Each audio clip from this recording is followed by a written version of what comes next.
of us being with people that are cooler than us. Why don't we hang around like some computer college? Okay, hold on.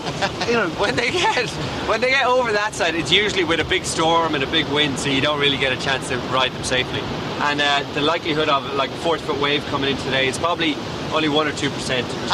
I'll take them odds. The Planet Mechanics hit the surf.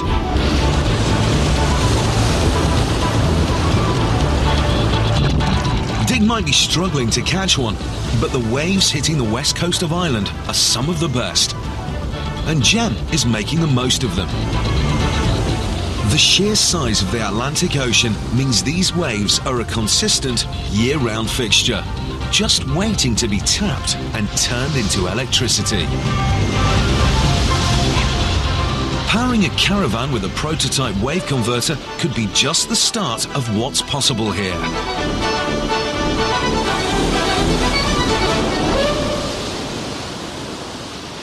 After 2 hours in the sea, the lads are shattered. enjoy it. Amazing. Takes it out of you a bit. Yeah, the waves have got all my energy now as well. And you just can't believe how hard they hit you when you get it wrong. It's impressive, isn't it? With personal experience of the force of the sea, Dick and Jem can now really see that their oscillating water column is going to take a battering. Waves hit Doolin Pier at roughly 10 to 20 miles per hour. With each cubic metre of water weighing 1 tonne, a large wave could do some serious damage. So whatever they build their prototype with, it'll have to be tough. They're first going to need a large pipe to form the main water column of their device. And at a nearby contractor's yard, there's plenty on offer. These are thick. Does this plastic sewer pipe fit the bill? Yeah. Is that strong enough? I don't know, in all honesty. Oh, it's heavy, but it's not too bad. Do you reckon we can manoeuvre this on the pier? The pipe is fairly light for its size, so fixing it to the pier won't be a problem. You can just picture this vertically with the waves coming underneath it, all the water being pushed up to the top. I like that. That'll do us, won't it? Yeah, I'm sold on it. The surplus sewage pipe will become the key element of the oscillating water column. That was quite a successful shopping trip, I reckon. It's nice, isn't it?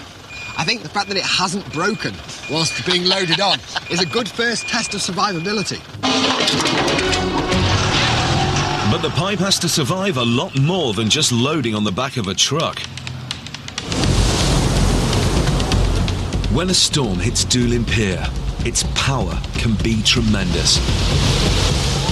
This footage from last winter shows the pier engulfed by waves.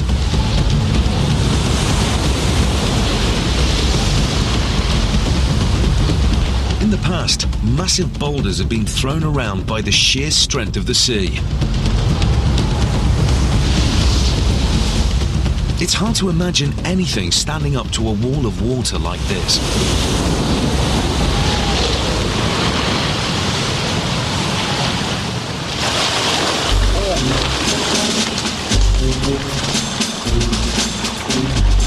Alright, that'll do it. To get an idea of the damage even small waves could cause, Dick and Jem are going to simulate a wave impact on a steel oil drum. Up there, I've got a ton of water. It's about to fall 3 metres. When it lands on that barrel, it'll be going about 15 miles an hour, which is pretty much a similar speed to a fairly meaty 1.5 metre high wave hitting you. So it's not even big. A great scientist. Yeah. Well, that scientist. bag, we need to find out what kind of forces we're dealing with, and this is the best way I think of doing it. With everything set, Jem's going to burn through the release rope.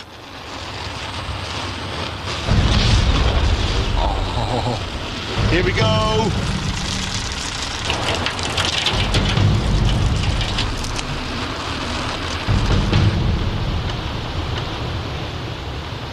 Here we go.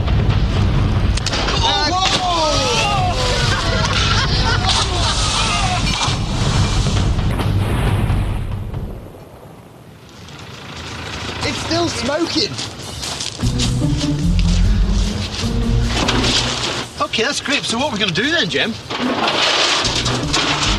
The reinforced metal didn't stand a chance. Pancake? Are we sure that the tube we want to use is going to survive? No. Having seen that, I'm a lot less sure than I was before we did that. I think it was well worth doing in that respect. No, it's worth doing, but what's it proven to us? That we got a problem. Dick and Jem now have serious worries about whether using plastic pipe for their oscillating water column was the right decision. You know what we have to do now? We have to test our own pipe and see if it works. I know, but what if it doesn't? Using another piece of sewer pipe, identical to their own, they repeat the test. Ready? If the pipe is crushed, it'll be back to the drawing board. Let's go in.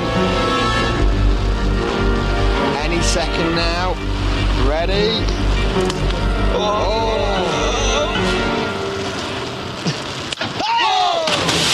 Yes! Oh, you little beauty! It's safe!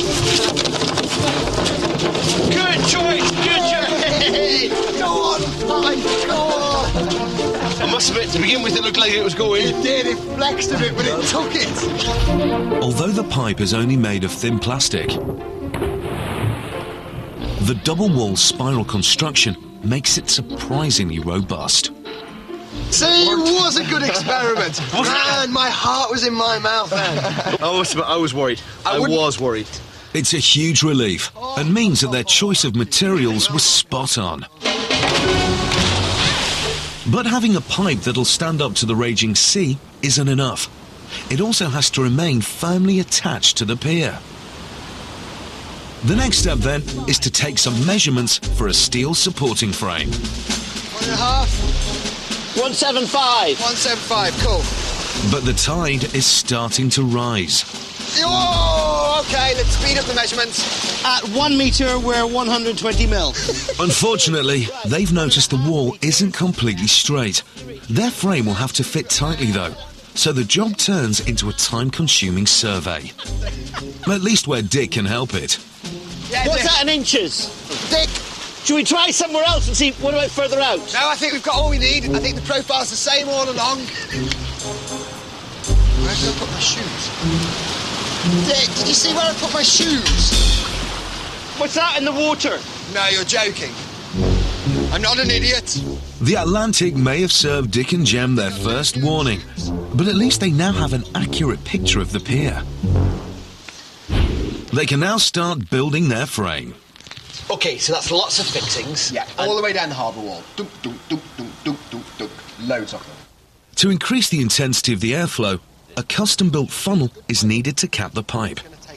The waves are going to push air up it. We're going to have to funnel it so that the actual air goes through a smaller area. If we're doing that, the material, something like fiberglass is the obvious way, isn't it? Fiberglass would be cool. They make boats out of fiberglass. I hate fiberglass. As long as you don't get it in your moustache, Dick, you'll be fine. So with who says fiberglass. I'm doing it? Well, I don't want to do it, do I? Fiberglass might be the best material, but working with it is a nasty job neither Dick nor Jem fancy. Scissors, paper, stone, mate. 1, 2, 3. When you do the fiberglass, Dick, wear a mask. Keep it out of your moustache. See you later. Jem sets to work on the frame, cutting to length dozens of pieces of tough angle iron. Dick's marking up a polystyrene block, the first step of an ingenious method of making a mould for his fiberglass funnel. Jem, mate, give us a hand, will you?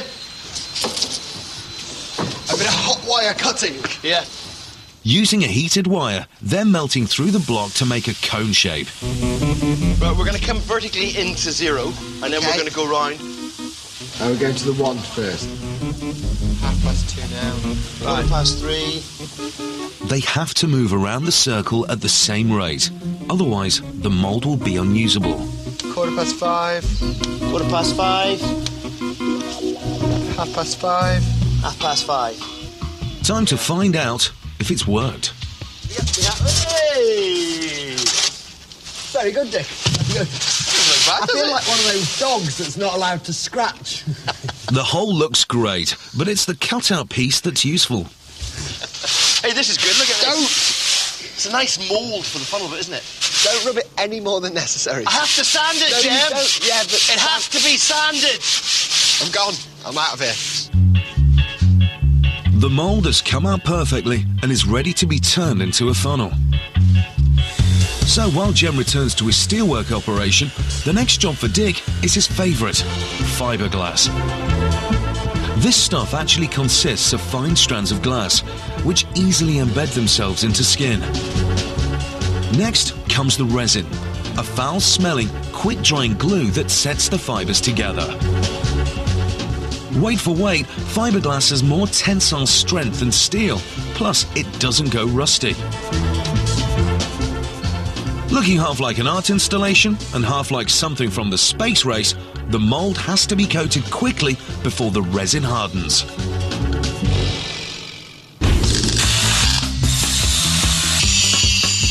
Meanwhile, back at Project Metalwork, Jem's getting stuck into a marathon of cutting and welding. As the pieces come together, the structure of the frame starts to become clear. Hey, that's substantial and warm. Yes. Right, okay, what do we do? These all get bolted like a giant ladder down the side of the wall of the pier, yeah? Right. And then the pipe sits in between the uprights. Oh, I've got a piece of pipe, actually. This is part of my funnel. Yes, good. You can see it better now. All these are going to be tied together with big lumps of angle iron. And the pipe's going to be held in it. Right. These fat straps. It's heavy. Getting this over the edge of that sort of pier wall is going to be hard. I'm going to stick this onto my funnel, and I'll come back and give you a hand, yeah? Thank you. 5 layers of fiberglass later, Dick's funnel is finished and ready for a weatherproof coating.